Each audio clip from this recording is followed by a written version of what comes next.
জুলাই গণঅভ্যুত্থানে প্রথম শহীদ রংপুরের আবু সাইদ হত্যা মামলার তদন্ত শেষে প্রতিবেদন হাতে পেয়েছে প্রসিকিউশন। মিলেছে ৩০ জনের সম্পৃক্ততা। এই মামলায় আনুষ্ঠানিক অভিযোগ দাখিল হতে পারে আজ।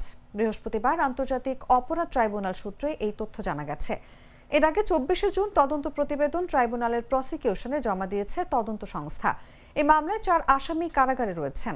এর আগে গত ১৫ই জুন আন্তর্জাতিক অপরাধ ট্রাইব্যুনালের চেয়ারম্যান বিচারপতি মোহাম্মদ গোলাম মর্তুজা মজুমদারের নেতৃত্বাধীন ট্রাইব্যুনাল জুলাই গণঅভ্যুত্থানে রংপুরে বেগম রোকেয়া বিশ্ববিদ্যালয়ের শিক্ষার্থী আবু সাইদ হত্যার ঘটনায় মানবতা বিরোধী অপরাধের মামলার তদন্ত ১ মাসের মধ্যে শেষ করার নির্দেশ দেন।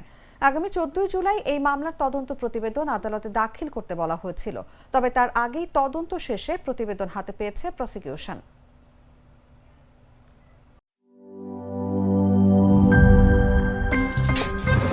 আমার একটা স্মার্ট সিদ্ধান্তে 25% গ্যাসের খরচ কমেছে। ভাবছেন কিভাবে? সাধারণ গ্যাস স্টোভ বদলে আমি এনেছি আরএফএল গ্যাস স্টোভ। এর সাইন্টিফিক নজল ও ব্রাস বার্নার ক্যাপ সমানভাবে তাপ ছড়িয়ে রান্না করে দ্রুত। তাই গ্যাসও বাঁচায় 25%, টাকাও বাঁচে 25%। আরএফএল গ্যাস স্টোভ নিরাপদ ও গ্যাস সাশ্রয়ী।